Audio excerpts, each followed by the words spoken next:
I'm here at 49 Palms. If I sound out of breath and look hot, it's because I am. I tried running in here. It's a 1.5 mile trail.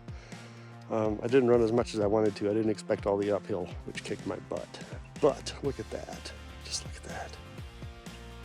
Out here in this rocky, barren, dry, scrubby desert over here by Joshua Springs, you have that.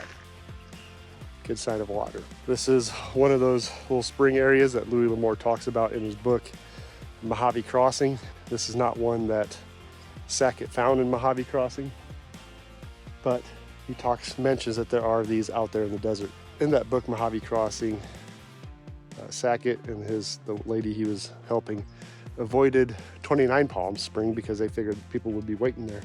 If he would have just veered south, they could have found this one and not gotten so thirsty. But he didn't know about it, apparently. That's why I'm the better Sackett. It's unbelievable this is here in this desert. This place is hell on earth, I would say.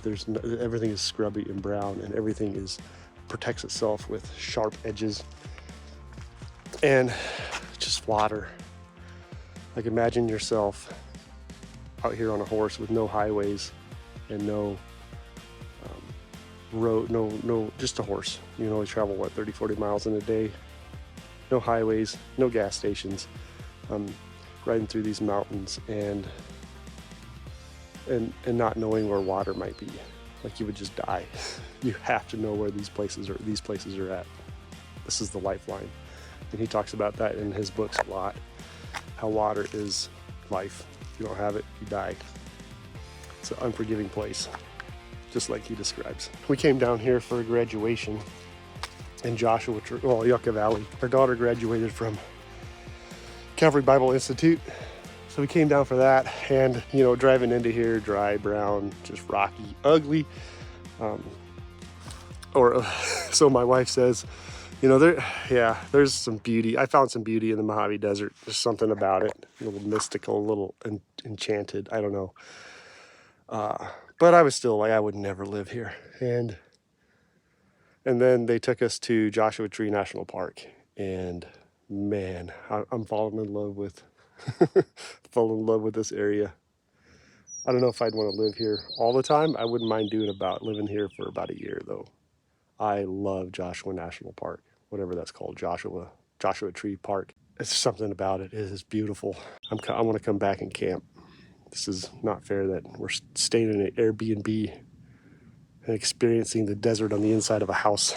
In another great novel written by Louis L'Amour called Mojave Crossing, Tell Sackett heads west out of what is now Bullhead City, over towards the Bristol Mountains, heads south into the Pinto Mountains, and then over into what is now Joshua Tree National Park, into the Hidden Valley. Along the way, he sees a cinder cone south of the Bristol Mountains, which is there, and heads past the Sheephole Mountains and down into the Pinto Mountains and into Joshua Tree National Park. According to the book, Tell and that woman would have came riding out of here, right where this highway comes through. I forget the highway number. Right between, where are we here? That, right there. It would have came riding out there. The highway comes out of there. These are the Sheephole Mountains. I forget now.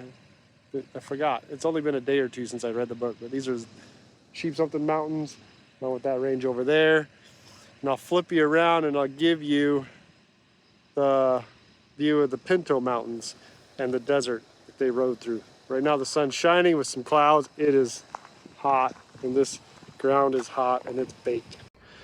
He avoids 29 Palm Springs because he figures his enemies are waiting there, and he hopes to find a spring, one like 49 Palms, in the Pinto Mountains. He does not find a spring. He finds a little bowl in the rock where there's water, but there the enemies catch up with him, take the woman, leave him for dead, and he heads over towards LA through what is now Joshua Tree National Park. He did remember at that time that there's a rock that looks like a potato that's propped up by 3 rocks, and very close to that is an opening to the Hidden Valley.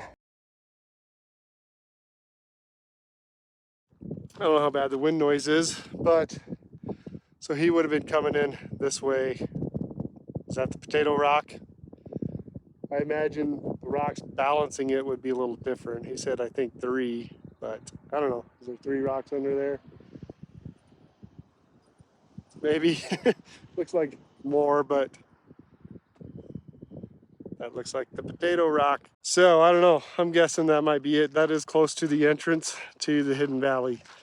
So I'm thinking maybe that's what he was talking about. The Hidden Valley was historically used as a hideout for rustlers and horse thieves. They could hide their herds there and stay out of the eyes of the law. The entrance that Tell Sackett found was just a hole. He had to crawl through 2 rocks that were leaning together to get to the Hidden Valley. He was challenged by rustlers, who then fed him and sold him a horse. The second one, right there. Over here is that one. This one's a little taller. All right, let's go. Oh.